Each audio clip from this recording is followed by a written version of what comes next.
You're listening to the Matt the Stat Sports Podcast. I'm your host, Matt the Stat, where we talk about football, baseball, basketball, and everything sports. So today for my show, I'll be talking to you guys about the Los Angeles Chargers taking on the Las Vegas Raiders in Vegas on a Monday night. It was a doubleheader on Monday Night Football. It was the Tampa Bay Buccaneers taking on the Houston Texans, and then right afterwards, it was the Los Angeles Chargers taking on the Las Vegas Raiders in the Raiders home opener. But before I give you my analysis and a recap of the game, I hope you guys are enjoying your Thursday afternoon. I've certainly been enjoying my Thursday afternoon.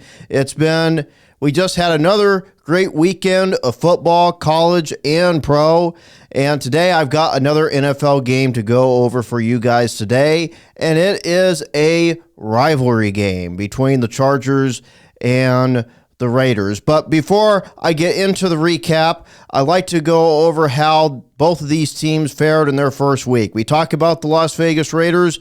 They started the season against the New England Patriots, and we all know how that game went out. The Raiders ended up winning that ball game. The offense looked explosive. The defense looked good in that opening game of the season against the New England Patriots. Then for the Los Angeles Chargers, they started the season in Sao Paulo, Brazil, against their division rival, the Kansas City Chiefs, where the Chargers saw themselves taking a W against the Chiefs by the final score of 27-24. It took a Justin Herbert third and long run to put the game away. But that's how the first games of the season fared. The Chargers started on the other side of the country to begin the season, and well, the Raiders started in Boston, Massachusetts against the New England Patriots, and the Raiders saw a win in their first game. But going into this Monday Night Football game, we talked about the Raiders, Pete Carroll, the new head coach in Pete Carroll. You have a new quarterback in Geno Smith who you traded for. You also drafted a running back and who ended up being one of the best running backs in this year's draft, Ashton Genty. You also signed Raheem Mostert. You still have Trey Tucker and Jacoby Myers. You also drafted Dante Thornton Jr. You also made some improvements along the offensive line. The linebacking core is completely new for the Raiders. Devin White, Landon Roberts, Jermaine Pratt, all new guys to the Raiders. So a totally revamped linebacking core for the Raiders. And then for the Chargers for the Chargers' sake, you look at the Los Angeles Chargers, now in their second season with Jim Harbaugh, you still have Justin Herbert. You went back and signed and brought back Keenan Allen. You still have Ladd McConkey, who was a standout from last year, and you have Quentin Johnston. So a pretty good group of receivers. You have a running back duo that could possibly be one of the best in the league with Amarion Hampton and Najee Harris. Of course, the Chargers drafting Amarion Hampton out of the University of North Carolina. So a lot to talk about in this game. So Chargers-Raiders, Monday Night Football. The Raiders, they would start with the ball to begin the game, and on the first play of the game, quarterback Geno Smith would end up throwing an interception on the very first play of the ball game. So, first play of the game, I think the ball was tipped a little bit. I think someone might have gotten their hand on it. I'm not quite sure. I think a Chargers defender might have gotten a hand on the ball, and that's what allowed it to be picked. So, right out of the gate, an interception to start on the very first play of the game. Chargers, they would start with a Herbert pass completion to Ladd McConkey, but the drive would stall, and the Chargers would have to settle for a field goal, and it's 3-0 Los Angeles. Then the Raiders, they have the ball back, and they start with an Ashton Genty run for a first down, then a Smith pass to Dante Thornton Jr. for a first, a Zamir White run, then a pass interference call on the Los Angeles Chargers, and a sack by Chargers Khalil Mack on Geno stalls the drive out. Daniel Carlson would come on for the Raiders and hit a 54-yard field goal, and we are tied at 3. Next drive for the Chargers, they would go 3 and out after a false start, and then the Raiders would also go 3 and out. So both teams trading 3 and outs. Chargers then would start their next drive with a pass completion to Ladd McConkey, then an offsides penalty on the Raiders, then a Herbert pass completion to Keenan Allen, and then there was a pre-snap penalty on the Chargers, and then Herbert would use his legs to pick up a first down, followed by a personal foul penalty on the Raiders, and capped by a Herbert scrambling to his right, finding Keenan Allen in the back corner of the end zone for a touchdown, and the Chargers now lead 10-3 at the end of the first quarter. So a slow start for the Raiders. You could say a bit of a slow start for the Chargers, but after that touchdown pass from Justin Herbert, you'll see here in a minute, the Chargers do start to get going. And the Raiders, they start their next drive with an end around to Trey Tucker, then a defensive pass interference on the Chargers. Then on a 3rd and 10, Smith would complete a pass to Jacoby Myers for a first. A holding call on the Raiders would set them back, followed by a Smith run, then a Genty run for a first, and the drive would stall, and the Raiders have to settle for another field goal, this time making it 10-6 Los Angeles. Then the Chargers would go 3 and out. Raiders get the ball back. They would start with a Genty run, a quick pass to tight end Michael Mayer for a first, another good run from Genty, then a play-action pass to White, and the drive would stall again for the Raiders, and they would have to punt. Now, the one thing going into this game that I have to say is that the Chargers, they were playing pretty good defense.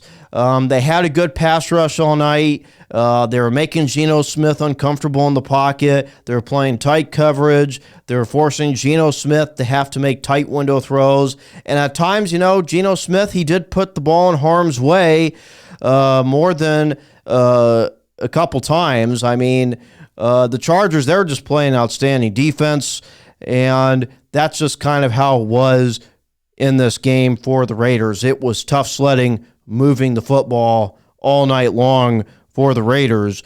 But the Chargers, they'd start their next drive with a Herbert pass to Allen. Then on a 3rd and short, a good run from Omarion Hampton.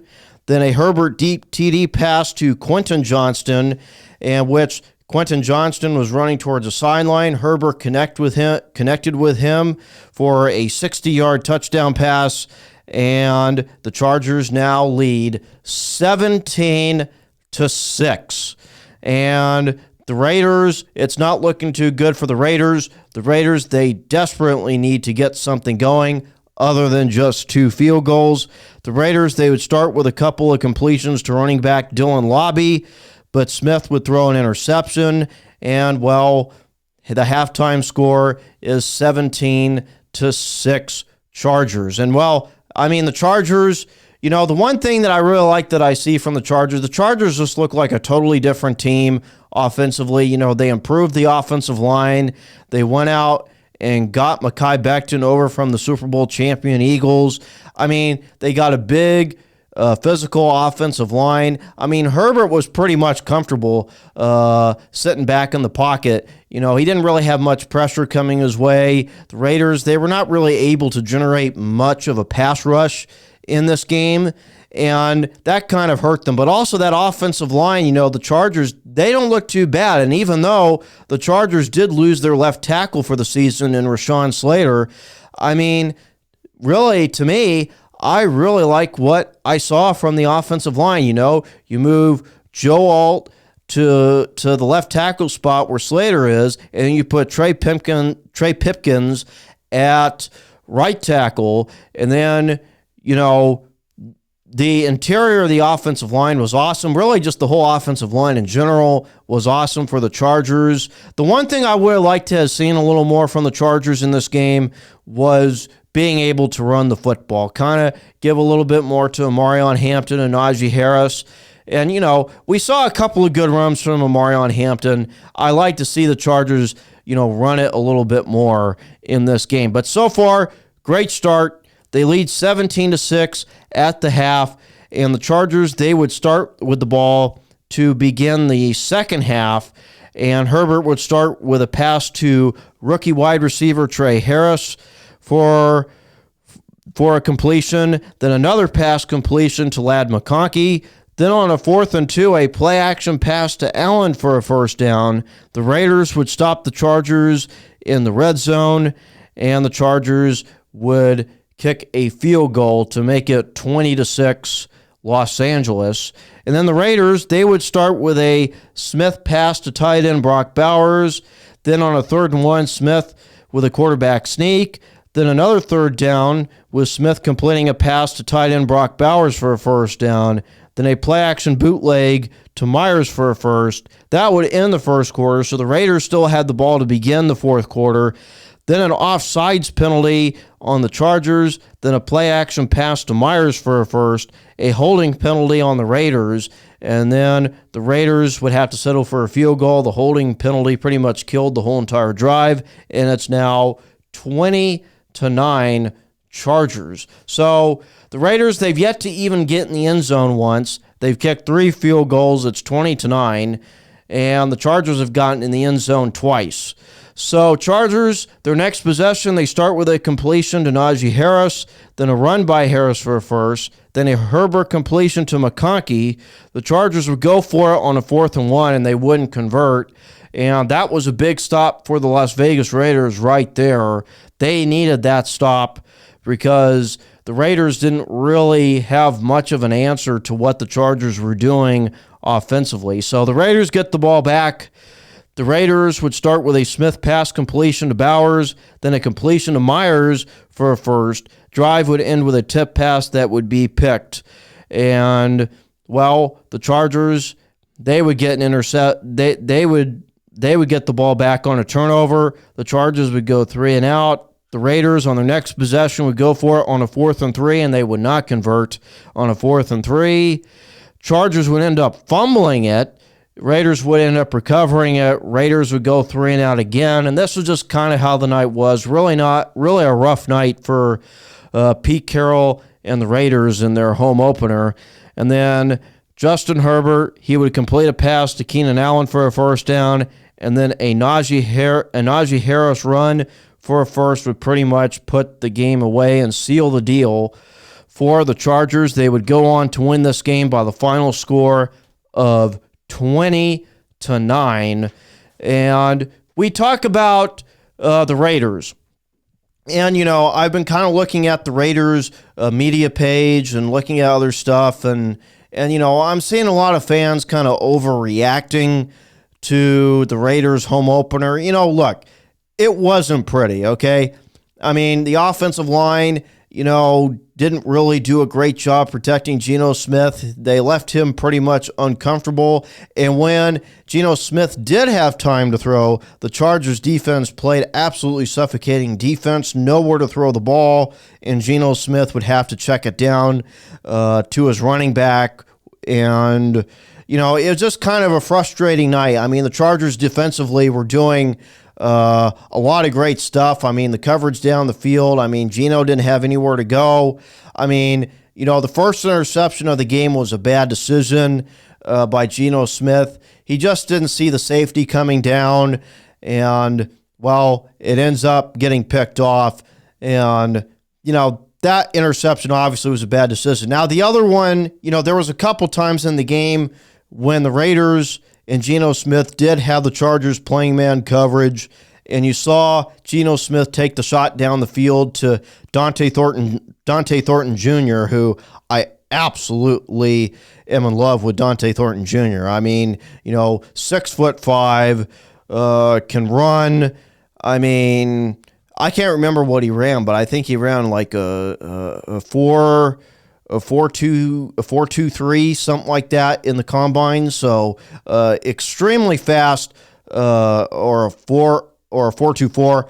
I don't exactly remember what he ran in the combine, but Dante Thornton Jr. coming out of the University of Tennessee, absolutely fast, and he's tall for being a guy so quick. So very intriguing player. Like I said, there was a couple times with the Raiders where it was man coverage, and Geno Smith saw that. He threw the ball down the field to Dante Thornton Jr. Him and Dante were not really able to connect on a deep ball down the field, and it was kind of how the whole night went. There was really nothing deep down the middle, down the field.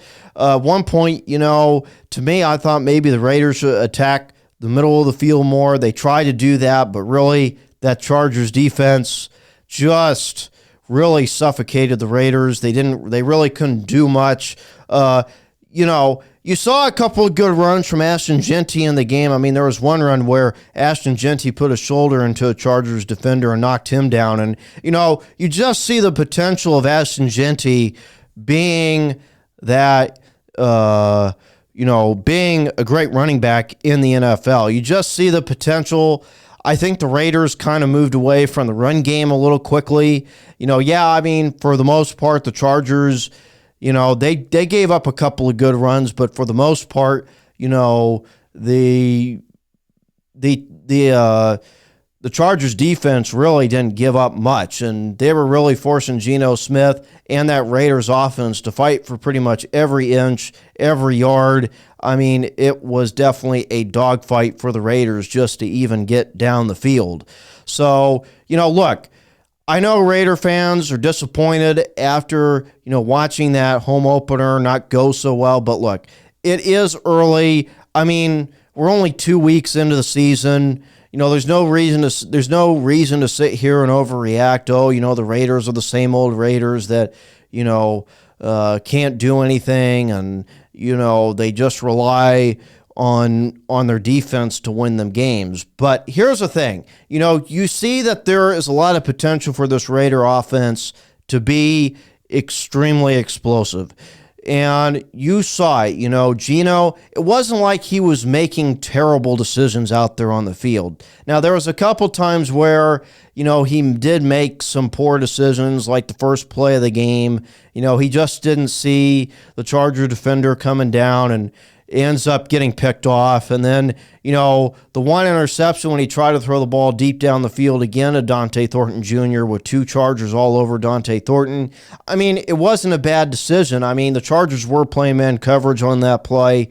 Geno Smith tried to take a shot down the field because, all what the Raiders were doing all night was pretty much dinking and dunking. They didn't really have a deep field passing game, and they were just throwing everything short. So Geno Smith had to try to get the ball down the field, and that's what he did. But it just didn't work out, and you have to give credit to the Chargers and Jim Harbaugh. I mean, the Chargers, they look like a totally different team from the year before, or even just from a couple years ago when Brandon Staley was the head coach there. I mean, the Chargers, they look like a team that is going to be competing with some of these top teams in the AFC. They look like it right now, and they definitely look the part. But the Raiders, be patient. Week 2, I'm not going to sit here and say that the Raiders season's already over.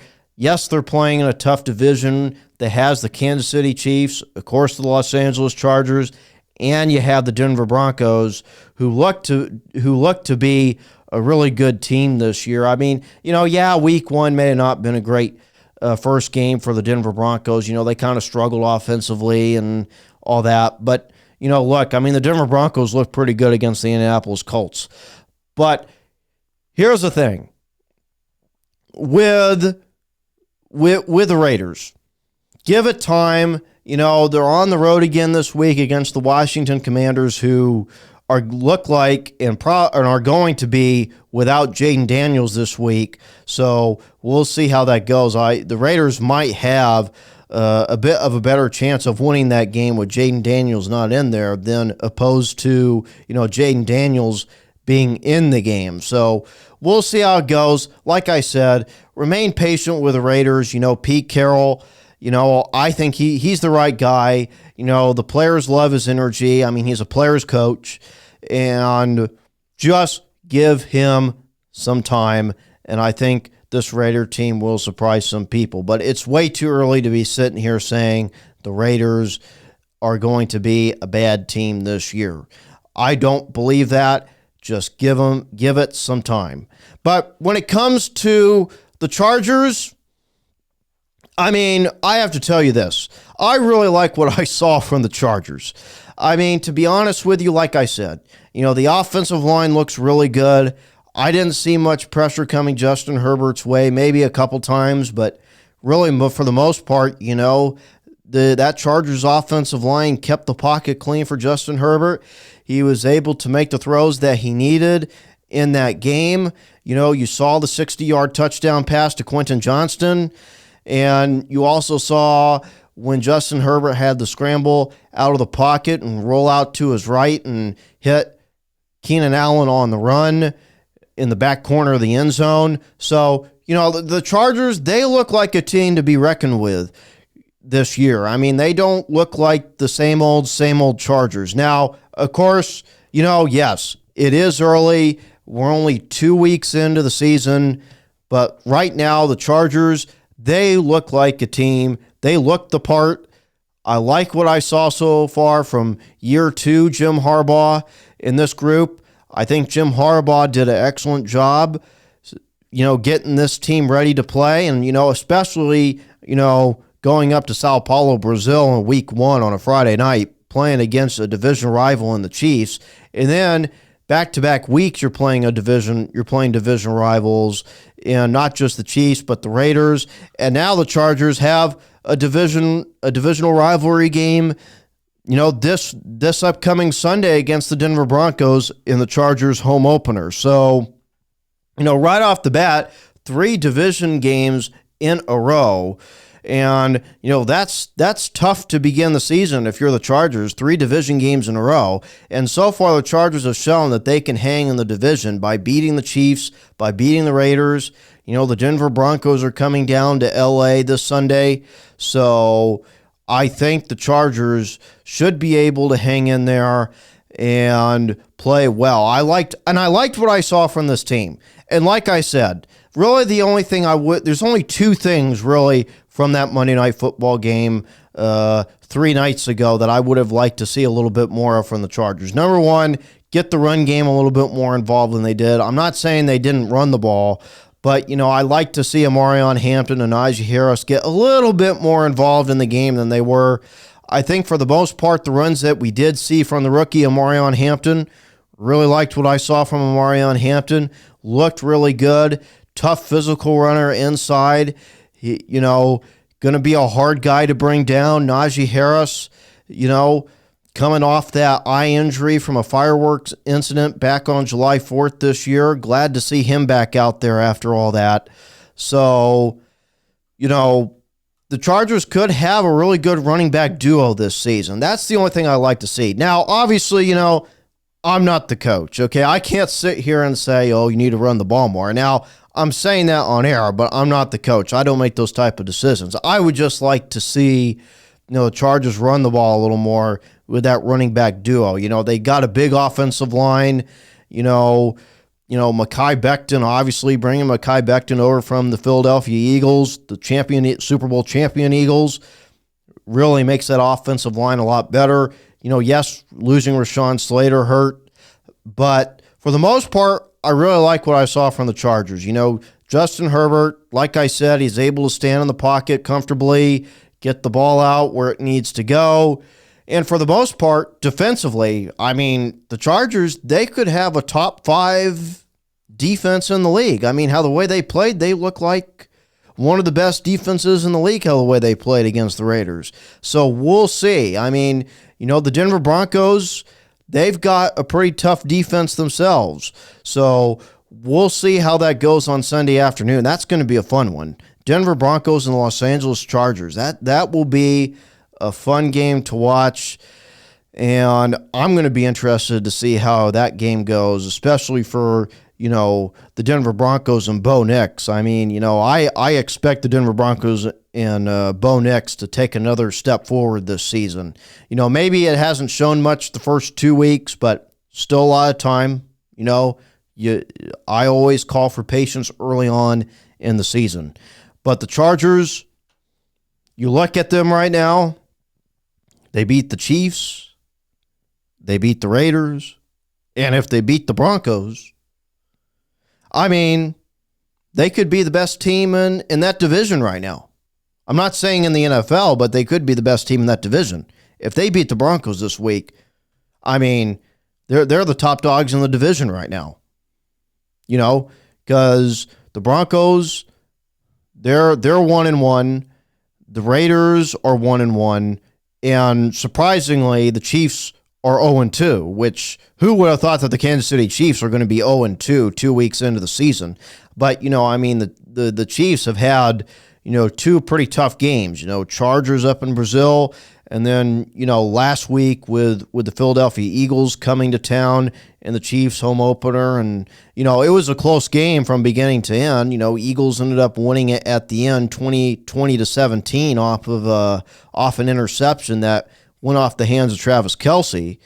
But right now, the Chargers, look out. That's the only thing I have to say to the people out there listening to this podcast is that the Chargers, they look dangerous, and if they can keep this momentum up that they have going for them and keep this good play that they've had on defense and offense, I think the Chargers are going to be a good team. Now, the one other thing that I forgot to mention is being able to put teams away. I think that was an issue against the Raiders. There was a couple times where the Chargers had a chance in the game against the Raiders for the Chargers to put the Raiders away, and they didn't do that. So that's the only thing I like to see from the Chargers.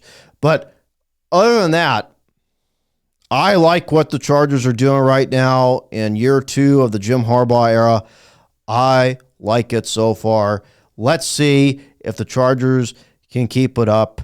You look at the next game for both of these teams, the Las Vegas Raiders, they are going to be playing against the Commanders. It will be a home game for the Commanders. We'll see how the Raiders bounce back. It's not looking good for Jaden Daniels playing in this game on Sunday afternoon against the Raiders. He has not practiced all week. He's been dealing with a knee injury. So we'll see. That could end up playing in favor for the Raiders without Jaden Daniels in the game. Because if Jaden Daniels was playing, I would definitely think the Commanders would be the favorites to win. But not only that, Marcus Mariota, the one start that he made last year when Jaden Daniels got hurt, that offense looked pretty damn good with Marcus Mariota as a starting quarterback. So it looks more than likely Marcus Mariota will be the starting quarterback for the Commanders on Sunday. So that's the Raiders' next game. And then, like I said, with the Chargers, it's the Denver Broncos. The Denver Broncos, this is always a fun rivalry between the Broncos and Chargers. Another fun one coming up for the Chargers. And to me, to be honest with you, the Denver Broncos, Bo Nix, they still have Cortland Sutton there, Patrick Surtain, so that is going to be a fun game to watch on Sunday afternoon between the Broncos and Chargers. But that's all the time that I have for you guys today. Hopefully you guys enjoyed my show. And not only that, make sure to hit that subscribe button and click the link in the notifications, because I got more great content coming up for you guys. And also make sure to follow me on Spotify as well. But you're listening to the Matt the Stat Sports Podcast. I am your host, Matt the Stat, and I hope you guys enjoy the rest of your Thursday afternoon.